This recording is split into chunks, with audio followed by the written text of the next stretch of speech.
สบายดีเดี๋ยวสอนวิธีการเชื่อมกล้องรุ่นตัวที่เราแค่ตัวน้อยเนาะเป็น 4K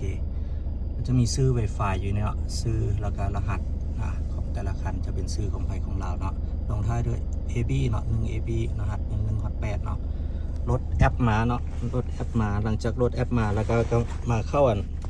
ตั้งค่าโทรศัพท์เนาะตั้งค่าเพื่อไปเชื่อม Wi-Fi ก็เชื่อมทั่วไปคือเฮาลิ้นเน็ตทั่วไปเนาะเพื่อเป็นไปเสิร์ชหาWi-Fi มัน ให้มันลงท้ายด้วยคือกันเนาะจับคู่กันเนี่ยลงท้ายด้วย AB ตัวนี้รหัสละเป็น1 8 Connect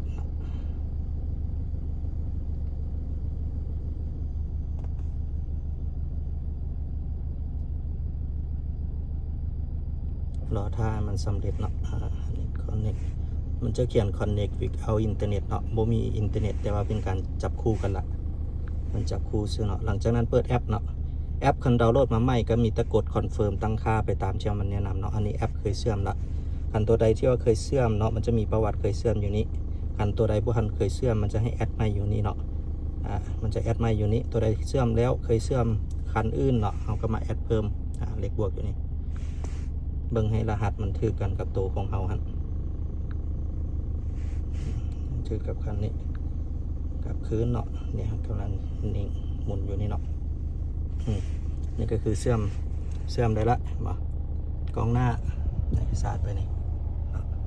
กล้องหน้ากล้องหลังก็ลิ้นไปแล้วเนาะอันนี้ก็ได้กล้องหลังก็กดเบิ่งกล้องหลังกล้องหลังเนาะถ้าได้วิดีโอก็จุดสต็อปตัวนี้เนาะอันนี้กำลังบันทึกอยู่สีแดงนี่สต็อปเข้าเบิ่งไฟล์ตัวนี้โฟลเดอร์ตัวนี้จะมีข้อมูลทั้งหมดเนาะวิดีโอแต่ละอัน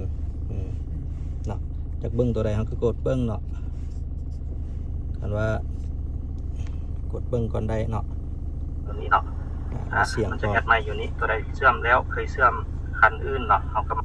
กรณีเขาอยากได้ตัวนี้มันจะมีคำว่าดาวน์โหลดอยู่ลุ่มนี้กดดาวน์โหลดรอถ้าตัวนี้นับ1 ถึง 100มันก็สิสำเร็จเนาะดาวน์โหลดเข้าโทรศัพท์เป็นครั้งภาพครั้งอย่างก็สามารถส่งต่อให้กันได้ป่ะนะ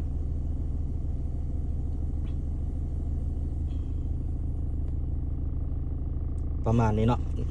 มันรอถ้าโดนไฟล์วิดีโอสิยาวนี่ถ้าลองลิ้นเบิ้งมีอย่างก็สามารถส่งถามได้